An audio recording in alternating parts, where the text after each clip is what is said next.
নমস্কার, কেমন আছেন সবাই? সুপ্রিয়ার ঘরকন্যা একটা ভিডিওতে সবাইকে স্বাগত।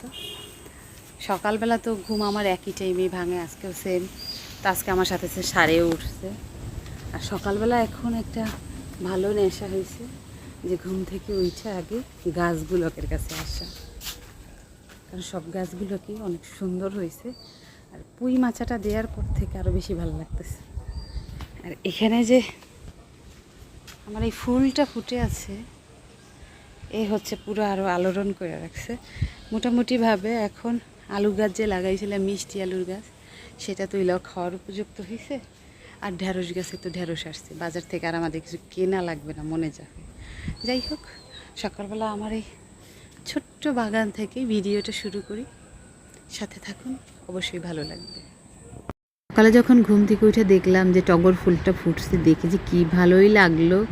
তা সেই খুশিতে কয়েকটা ঢ্যাঁড়সের চারা ছিল, এখানে বসাই দিয়েছি। জানি না হবে কি না, এখানে তো সম্পূর্ণটাই বালিতে ভরপুর।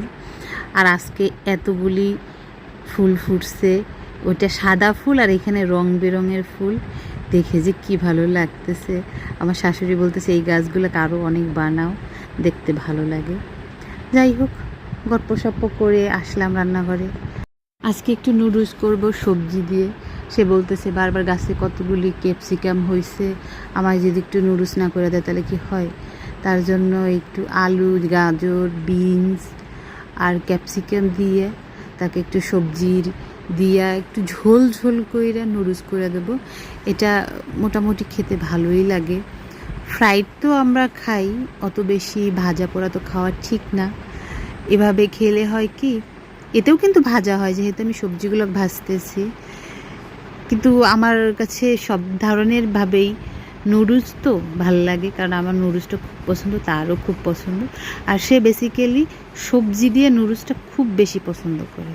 আমার ভাগ্নিও হচ্ছে আমার হাতে ফ্রাইড নুডলস তার সব থেকে বেশি পছন্দ। সে নিজে ম্যাগি বানায় খাইতে পারে, কিন্তু ফ্রাইড নুডলসটা করতে পারে না। যাই হোক, এখানে আমার হয়ে গেছে, খুব সহজেই রান্নাটা আমি করছি।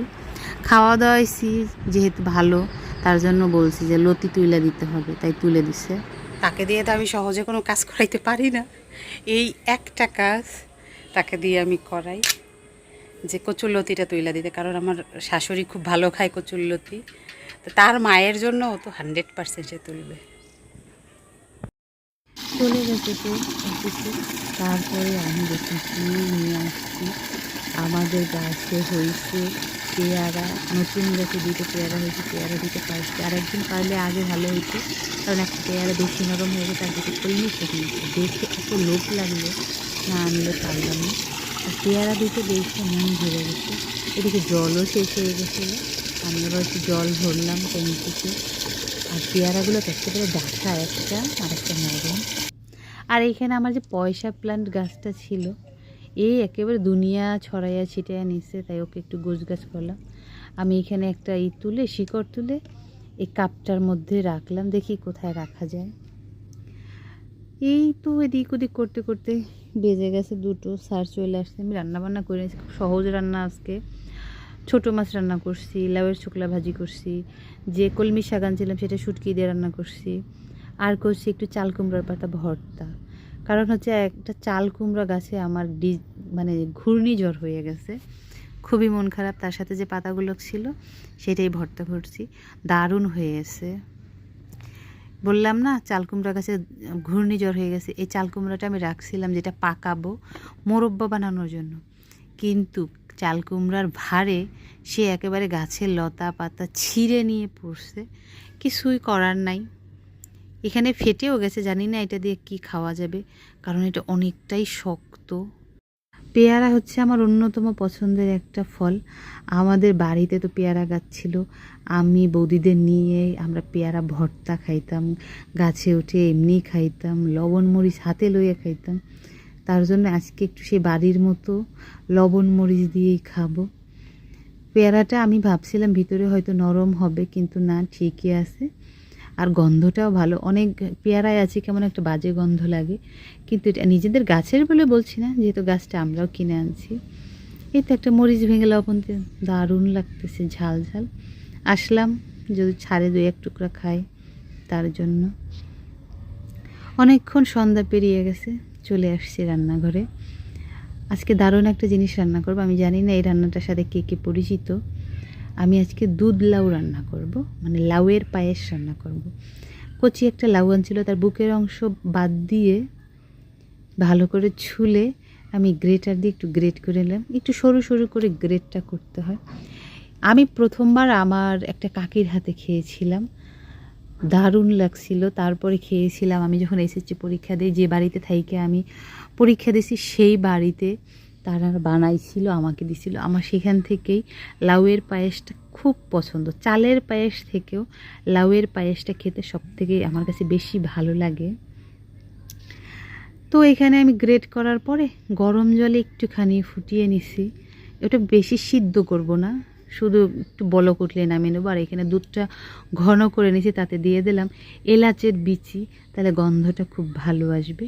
আর এখানে জলটা চেপে চেপে বের করে লাউয়ের মধ্যে দিয়ে দিলাম। আমি এখানে 1.5 কেজি দুধ নিছি, এটা গরুর দুধ। আর দিয়ে দিতেছি হাফ কাপ চিনি। বেশি চিনি দিলে আমি আবার খেতে পারি না। আর একটু লবণ দিয়ে এটাকে গাঢ় করে নিয়েছি। আমি একটা হাতা বা চামিচ যেটাই বলা হোক, যেটা একটু বড় সাইজে, তাতে ঘি দিয়ে কাজু এবং কিশমিশ একটু লেড়ে চেড়ে নেবো। কড়াইতে নিলে পারতাম, কিন্তু ইচ্ছে করলো না, কেমন আবার সেটা ধোয়াধুয়ি করতে হবে, ভাল লাগলো না। কিন্তু এটা দিয়ে করলে হয় কি, পুরোটাই পায়েসের মধ্যে যাবে। ব্যাস, আমার পায়েসের রেডি। আরও ড্রাই করা যায়, কিন্তু আমি আর বেশি ড্রাই করলাম না, যেহেতু আমার পরিমাণে কম। একবার তো খাবে নাকি, তাদের কাছে এটা সম্পূর্ণ নতুন। স্যারে কখনোই খায় নাই, মা তো খাইই নেই, মা নামও শুনে নাই। মাকে বলবো না যে এটা লাউয়ের পায়েস, আগে খাবে। যদি বলে ভালো লাগছে তাহলে বলবো যে হ্যাঁ এটা লাউয়ের পায়েস। এত সুন্দর একটা ফ্লেভার বের হয়েছে, আপনাদের কি বলবো। যদি আপনাদের একটু ঘ্রাণটা দেওয়াইতে পারতাম। তো ওইখানে পায়েসটা রান্না কইরা তারপর আমি চলে আসছি রাতের খাবারের জন্য। রাতের খাবার বলতে পায়েসও খাওয়া যাবে, কিন্তু তারপরে একটু রুটি করবো, যেহেতু তার জন্য একটু সবজি করব। আর লাউয়ের যে অংশগুলো রয়ে গেছে, বুকের অংশ, গলার অংশ, সেইটা আমি একটু কেটে নিছি। আমি এখানে একটা নিরামিষ রান্না করব। প্রেশার কুকারে তেল, পাঁচফোড়ন, শুকনো মরিচ, তেজপাতা, সাথে হচ্ছে কিছু বড় ডাল মানে ডাবরির ডাল আর সয়াবিন দিয়ে ভালো করে নেড়ে চেড়ে নিছি। আর সাথে দিয়েছি এক টুকরা আদা আর এক টুকরা 2-3টা কাঁচামরিচ থেতো করে, লাউ দিয়ে লবণ হলুদ দিয়ে ভালো করে নেড়ে চেড়ে নিলাম। আর কোনো কিছু দেবো না, ব্যাস এটা 2টা সিটি হবে, তাহলেই হয়ে যাবে। আর এই পাশে আমি এখন আটাটা মেখে নেব। আটাটা বানাবো আবার একটু অন্যরকম। সেদিন যে কুলচা বানাইছিলাম, আটাটা অনেকটা এরকমই মাখার, কিন্তু কুলচার মধ্যে দই দিতে হয়। আর এটা আমি দই দেবো না, ছানার জল আছে, সেই জলটা আমি ফেলি না, সেটা আমি ডালের মধ্যে দিই, নতুবা আটা মাখাই দিই। তো আটা, লবণ, কিছুটা বেকিং সোডা, বেকিং পাউডার আর সেই ছানার জলটাতে সুন্দর করে একটা নরম তুলতুলে একটা ডো করে নেব। সামান্য তেলও দিছি, কারণ তেল না দিলে তাদের আবার মুখে স্বাদ কম লাগবে, আমারও মুখে স্বাদ কম লাগবে। একটু চেষ্টা করি তেলটা কম খাইতে। আটাটা যদি মেখে দিয়ে রাখা হয় আধা ঘন্টার মতো, তাহলে সব থেকে ভালো হয়। কিন্তু অতটা টাইমে আমার নাই, আমার লাউয়ের পায়েস রান্না করতে সময়টা একটু বেশি লাগছে। আবার ভাগ্নির সাথে কথা বললাম, আরও সময় লেগে গেছে। লেচি কেটে ঢেকে রাখছি, নতুবা একটু শক্ত হয়ে যাবে। ব্যাস, এখানে আমি রুটিটা করে নিই। একটু মোটা মোটা রুটিটা করব, খেতে দারুণ লাগে। এটা বানাইতে বানাইতে আমার ভাগ্নিকে খুব মিস করতেছি। সে একটু শক্ত রুটি ভালোবাসে। এটা শক্ত হবে না, সফটই হবে, কিন্তু একটু মোটা মোটা হবে।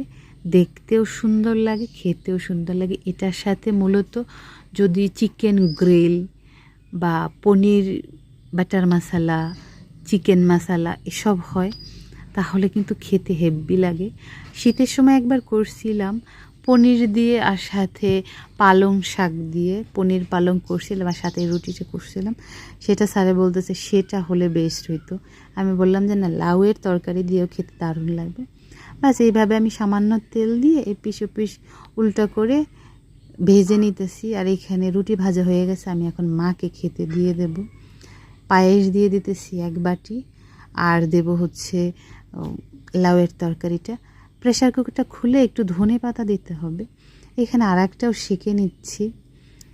এটা খেতে হেভি লাগে গরম গরম, কিন্তু ঠান্ডা হয়ে গেলে অতটাও বেশি ভালো লাগে না। যদি চিকেনের ঝোল হয় তাহলে এটা দুর্দান্ত হয়ে যাবে। ব্যাস 2 পিস ভালো করে সেঁকে মাকে আগে দিই, উনি খাক। ওনার যদি ভালো লাগে তাহলেই হয়, কারণ উনি অত বেশি আটা রুটি পছন্দ করেন না, উনি মিষ্টি মুড়ি এসব খুব পছন্দ করে। ব্যাস আমি এখানে ঢাকনা খুলে আগে মাকে দেই। আর এটা খোলার পরে ফ্লেভারটা এত ভালো বের হয়েছে, স্যারের পাশ থেকে বলতেছে যে হ্যাঁ অনুষ্ঠান বাড়ির মতোই লাগতেছে গন্ধটা। আমি বললাম বেশ, খাও তাহলে মন ভরে। সে অত বেশি সয়াবিনটা পছন্দ করে না, কিন্তু আমার পছন্দ হয় বিদায় আমি দিছি। যাই হোক, খেতে স্বাদ হইলেই হইল। এবার আমরা খেতে বসছি, মার খাওয়া হয়ে গেছে। চলুন তাহলে ভিডিওটা আজকের মতো এখানেই শেষ করছি। যদি ভালো লেগে থাকে অবশ্যই একটা লাইক করে দেবেন, আর যদি ভিডিও সম্পর্কে কিছু জানার থাকে অবশ্যই কমেন্ট করে জানাতে পারেন। আর যদি আমার চ্যানেলটা এখনও আপনি সাবস্ক্রাইব না করে থাকেন অবশ্যই সাবস্ক্রাইব করে পাশেই থাকবেন। সুস্থ থাকবেন, ভালো থাকবেন, সাবধানে থাকবেন। দেখা হবে পরবর্তী আরও একটা ভিডিওতে।